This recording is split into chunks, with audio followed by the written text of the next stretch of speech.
Entry into confined spaces for cleaning, maintenance, or inspection is one of the most hazardous and potentially life-threatening jobs performed by workers today. Confined spaces, such as storage tanks, pits, or sewer pipes, may appear safe, but they often conceal deadly vapors that can quickly make workers lose consciousness or even kill them. Gone is the time when workers trusted their sense of smell to detect the presence of hazardous gases. Yet even now, an average of one person is killed each workday in a confined space accident because he or she was not properly trained or took a careless chance. And more than half of these deaths are coworkers who attempt a rescue and become victims themselves. New laws and new technology now give workers the guidance and protection they need to perform safe, confined space entry.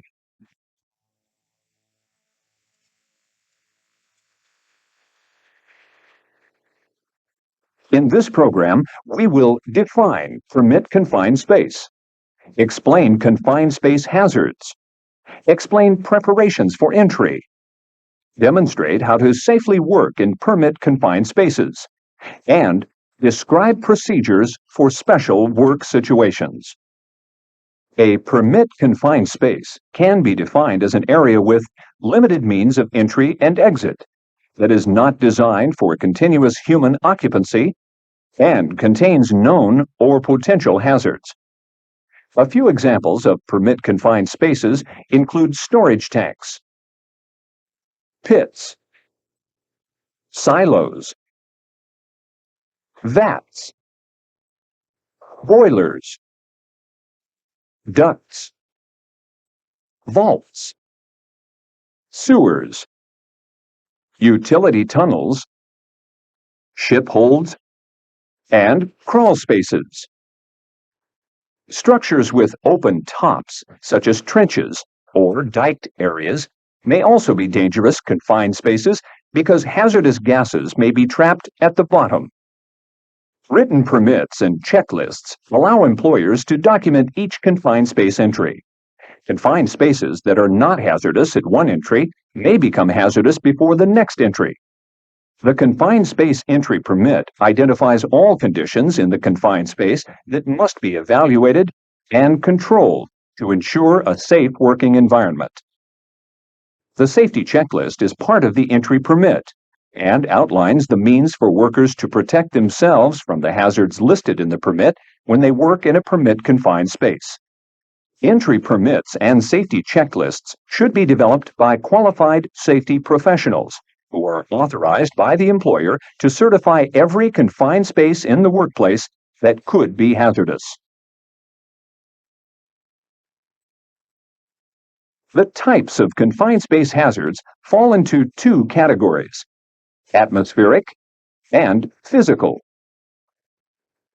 Atmospheric hazards include oxygen-enriched or oxygen-deficient atmospheres, explosive or flammable materials, and toxic gases and vapors. Oxygen-enriched or oxygen-deficient atmospheres that contain more or less oxygen than is normally found in air. Normal fresh air contains 20.9% oxygen.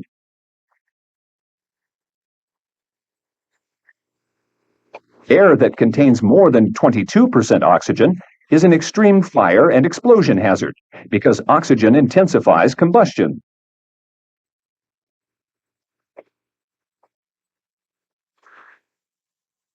A confined space may have too much oxygen if it is ventilated with oxygen instead of air, or if oxygen lines into the confined space are not completely closed. Air that contains less than 19.5% oxygen is oxygen deficient. Lack of oxygen can be caused by fire, rusting, or bacteria that consume oxygen.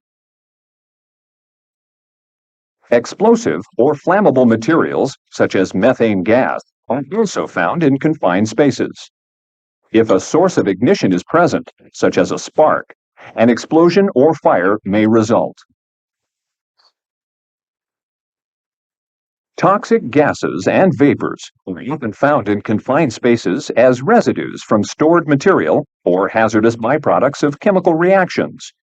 Examples of common toxins include chlorine, carbon monoxide, sulfur dioxide, and infectious bacteria or viruses that may be in sewage or sludge. Physical hazards are found in nearly every confined space. Physical hazards include container surfaces that are steeply sloped or slippery and could cause the worker to fall. Liquids or finely divided solid materials, such as grain, that could be toxic or corrosive or could engulf occupants. Machinery that unexpectedly operates in the space. Electricity. Extreme temperatures. Poor lighting. And excessive noise levels.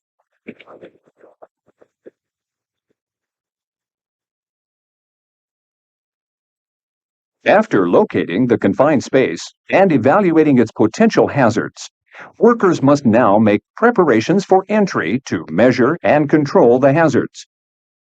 Preparations for entry include identify workers' specific responsibilities, review the entry permit and safety checklist, isolate hazardous energy sources, test the atmosphere, and post warning signs. Workers' specific responsibilities at a permit confined space entry are assigned by the employer.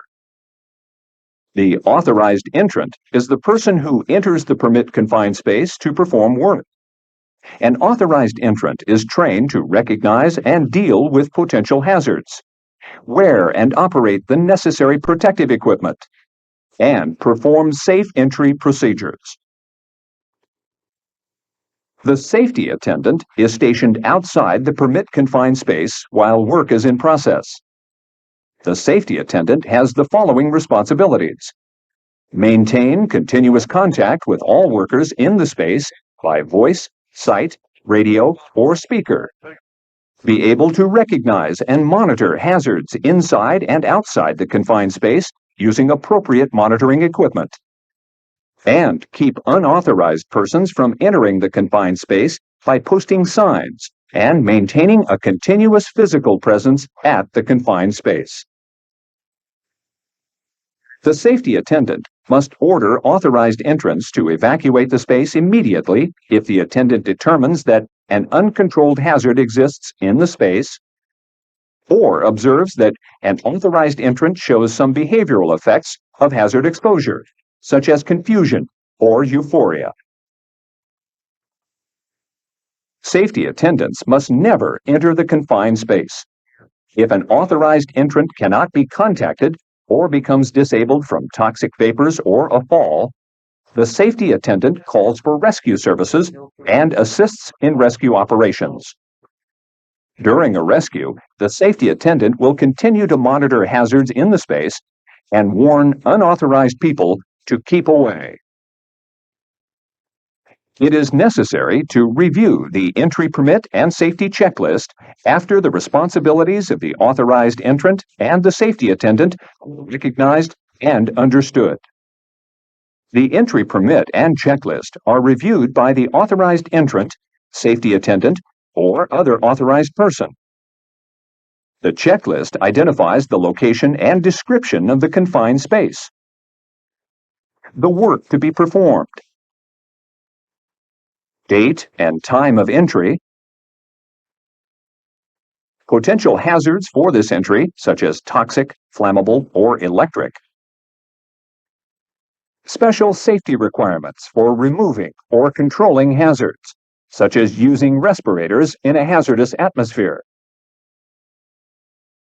communication procedures and equipment, or lockout-tagout to isolate hazardous energy sources. The safety checklist also lists results of atmospheric tests, acceptable environmental conditions that must be maintained during entry or compensated for with protective clothing or equipment, the supervisor who authorized the entry, authorized entrants, and safety attendants, and who would be summoned in case of emergency, and how to contact them. The entry permit must be at the job site while workers are inside the space. When work is completed and all workers have left the space, the person who authorized the entry cancels the permit. Isolate hazardous energy sources in a permit-confined space to protect workers who enter and work in the space. In a process known as lockout-tagout, any hazardous energy, substance, or equipment that could injure an authorized entrant must be disconnected, blocked, or isolated from its source. The person who will perform the work must attach locks to the power source or blocking device to prevent equipment from being activated before the work is completed. Warning tags are attached to locks or used instead of locks if it is not possible to attach a lock to the power source or blocking device. The employer's written lockout-tagout plan has more information on how to identify, lock, and label hazardous energy sources. It is essential to test the atmosphere of a confined space with testing equipment before entry. Testing will determine if the atmosphere is immediately dangerous to life and health, referred to as IDLH by the Occupational Safety and Health Administration, or OSHA. Many hazardous gases, such as carbon monoxide and methane, are invisible and odorless and will create an IDLH atmosphere. Depending on company policy and worker qualifications, the authorized entrant, the safety attendant, or a safety professional may be assigned to conduct atmospheric tests. Regardless of who performs these necessary safety tests before a confined space entry, the tests must be done in accordance with state and federal regulations and properly documented for maximum employee safety. Before entering a permit-confined space, the following sequence of tests must be done. Oxygen content, flammable, combustible, and explosive materials, toxic gases, and other hazards. In most situations, the oxygen content should be measured before any other test is conducted because subsequent readings for combustible gases will not be accurate if the atmosphere does not have at least 5 to 10% oxygen. If testing reveals 5% oxygen or less, air must be added to the space to ensure accurate measurement of combustible gases. Oxygen levels below 19.5% or above 22% are considered to be hazardous. Breathing oxygen deficient or oxygen enriched air can cause headaches, dizziness, heart palpitations, and other physical reactions. As the oxygen percentage drops, unconsciousness and death can rapidly occur. Therefore, an oxygen meter must be used to determine what level of oxygen exists in the confined space. Before using an oxygen meter, the user should calibrate it to 20.9% while sampling fresh air.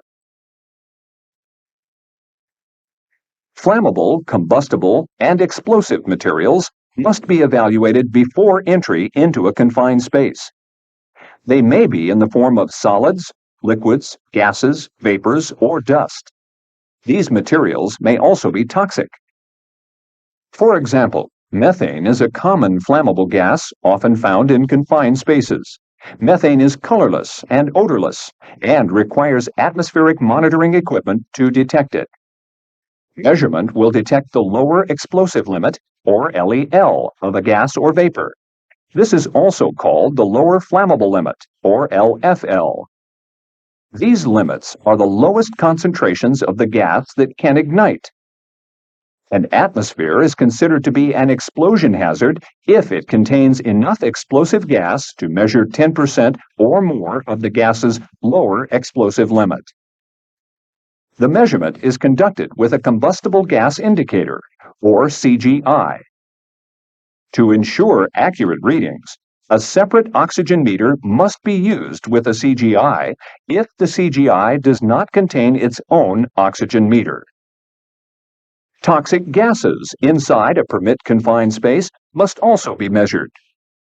If toxic gas concentrations within the confined space exceed the permissible exposure limit, or PEL, established by OSHA, the entrant must use appropriate protective equipment and clothing. Refer to the Chemicals Material Safety Data Sheet for information on permissible exposure limits and other details about the chemicals being tested. Even in low concentrations, these materials may cause serious injury or death, and their presence may not be detectable by sight or smell. Measurements for toxic gases are conducted with a toxic gas indicator. To obtain accurate readings, all testing equipment must be calibrated for the specific gas or gases that are being measured. Equipment should be calibrated by a qualified person according to the manufacturer's instructions or the employer's policy.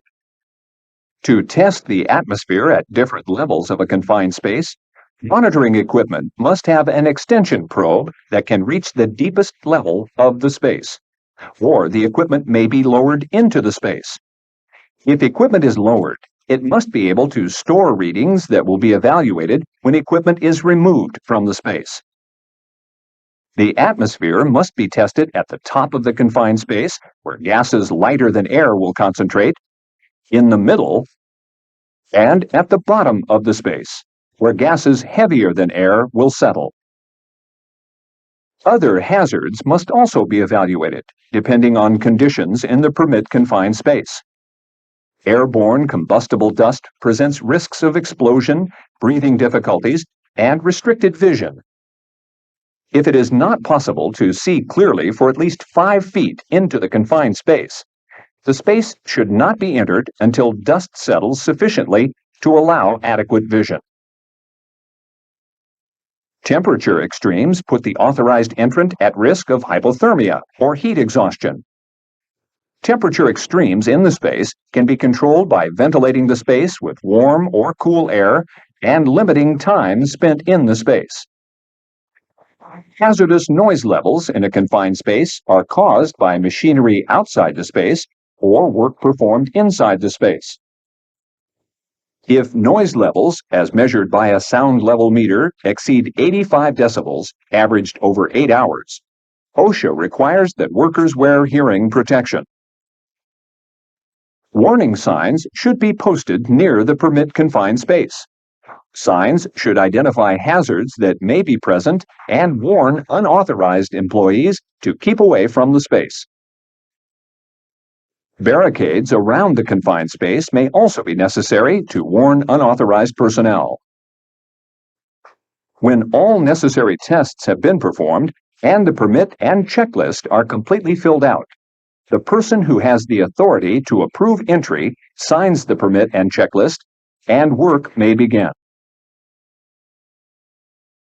To safely work in permit-confined spaces, workers must recognize signs and symptoms of exposure, control the atmosphere, use protective equipment, communicate with a safety attendant, and know the rules for self-rescue. Workers in permit-confined spaces must be able to recognize the signs and symptoms of exposure to hazards.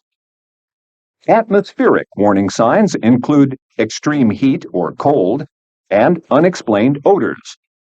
Physical and mental warning symptoms include difficulty in breathing, dizziness, muscle weakness, headache, nausea, confusion, slurred speech or inability to speak, or euphoria. An authorized entrant who experiences any of these signs or symptoms while working in a confined space should tell the safety attendant and evacuate the space immediately. To control the atmosphere and protect themselves, authorized entrants must follow the requirements of the entry permit for effective ventilation and monitoring. Effective ventilation of a confined space maintains an adequate oxygen level and dilutes or removes hazardous gases.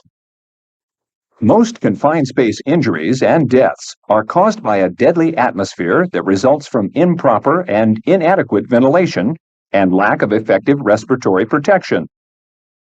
If hazardous gases are detected during pre-entry testing procedures, the atmosphere must be ventilated with fresh air and retested. Never ventilate with pure oxygen. Oxygen concentrations above 22% increase the risk of fire or explosion when combustible gases or materials are present. In one common ventilation method, a large hose is attached to a blower and then lowered into the space. Aim the hose toward a side wall to ventilate gas pockets in corners. Be sure that air entering the blower is fresh and not contaminated with exhaust fumes from equipment or vehicles. Continuous ventilation while workers are in the space is safest because the atmosphere can quickly become hazardous again if ventilation is stopped. Atmospheric monitoring is done by the authorized entrant and safety attendant as long as an authorized entrant is in the space. This monitoring may be continuous or periodic, depending on the hazards of the space and company policy. Just as the atmosphere was tested before entry, the authorized entrant and safety attendant should continue to test the atmosphere in the confined space in the following sequence: oxygen concentration, combustible gas or vapor, and toxic contaminants. Remember that oxygen concentration must be measured first to determine if the necessary 5 to 10% oxygen is present for accurate readings of combustible gases. To test the atmosphere while they work, authorized entrants may carry portable gas detectors or monitors, or wear oxygen or hazardous vapor monitors that are attached to clothing. Portable monitoring equipment may have a digital readout or an audible alarm. Equipment with audible alarms offer the best protection because an audible alarm is recognized more quickly than a digital readout. It may be necessary to use protective equipment while working in a permit-confined space. This equipment includes respirators, safety harness and retrieval line, personal protection, and lighting. Respirators must be used if testing shows that the air is unsafe to breathe and the space cannot be adequately ventilated. The choice of respirator depends on the type of hazard, the level of contamination, and the working conditions inside the confined space. Two types of respirators are commonly used in confined spaces. They are air supplying and air purifying. Air supplying respirators provide fresh air from a cylinder or air line. If pre-entry testing reveals an atmosphere that is classified as immediately dangerous to life and health, IDLH, OSHA requires that the worker wear a positive pressure air supplying respirator with a full face mask. Positive pressure respirators provide the greatest level of protection because if the face mask seal leaks, air can only flow out of the mask and never into the mask. The two types of air supplying respirators are supplied airline respirators and self-contained breathing apparatus, or SCBAs. Supplied airline respirators provide breathing air to workers through a line attached to an air supply outside the space. The air may be stored in pressurized cylinders or pumped by a compressor. Workers with supplied airline respirators must also wear at least a 5-minute reserve air supply in a separate tank that is used if the primary air supply fails. Self-contained breathing apparatus, or SCBAs, have the advantage of allowing workers to move freely. However, SCBAs have the disadvantages of weighing 35 pounds or more and an air supply that is limited to the capacity of the cylinder. Also, the bulk of the SCBA cylinder may not allow a worker to enter a confined space through a small opening. Always put on the SCBA before entering the confined space to avoid being overcome by hazardous fumes before the face mask is in place. Workers using SCBAs should carefully monitor their air supply while they work to be sure they have enough time to leave the space. An adequate safety margin for leaving the space is to have enough air remaining for twice the estimated escape time. Air purifying respirators filter hazardous materials from the air surrounding the worker. Although they are lighter and easier to work in, they can only be used when the oxygen level is adequate for breathing, the atmosphere is not IDLH, and atmospheric hazards have been identified, measured, and controlled by using the appropriate cartridge in the respirator. Air purifying respirators provide less protection than air supplying respirators because air purifying respirators do not supply air or completely remove high levels of hazardous gases from the atmosphere. Whenever there is too little oxygen or a toxic atmosphere in a confined space, air purifying respirators cannot be used, and air supplying respirators must be used. When the correct respirator is chosen for the atmosphere in the confined space, OSHA requires that workers be medically evaluated, fitted, and trained on the safe use of respirators.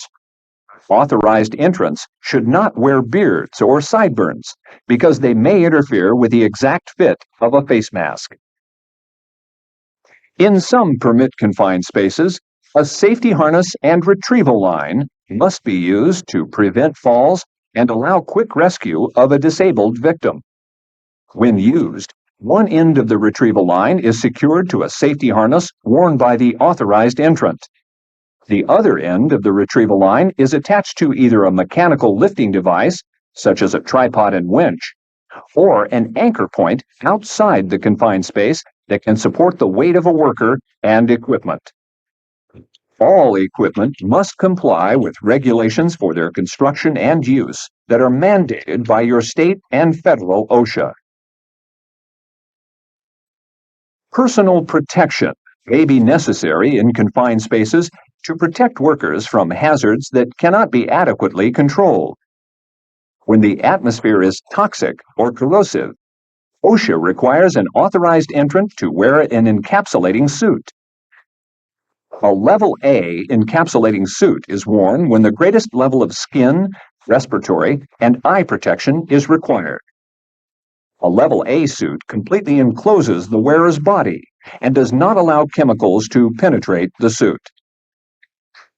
Level B clothing provides the highest level of respiratory protection, but a lesser level of skin protection. A Level B suit resists some chemicals in the atmosphere, however, it is not vapor-tight.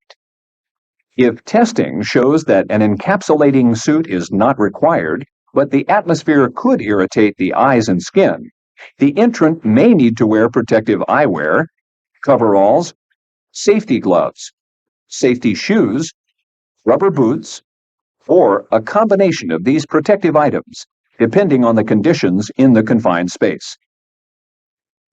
If pre-entry testing determines that the space has hazardous noise levels, authorized entrants should wear adequate hearing protection. Lighting is necessary in permit confined spaces when there is not enough natural light to work safely.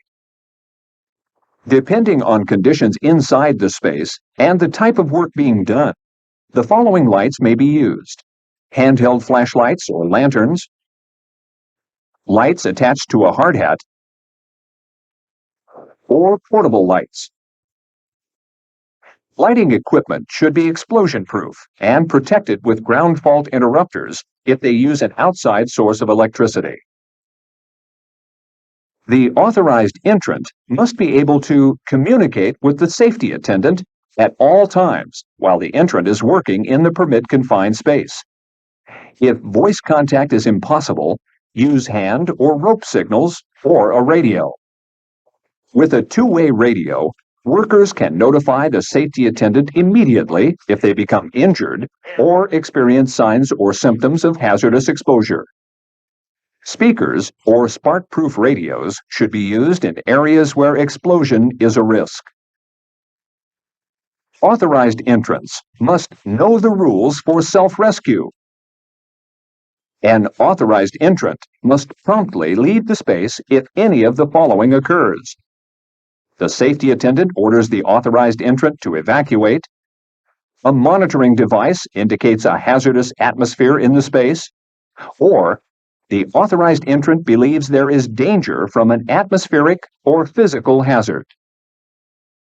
An authorized entrant must learn not only to recognize the symptoms of exposure to hazardous atmospheres, but also to respond to that awareness by taking immediate action to correct the situation or evacuate.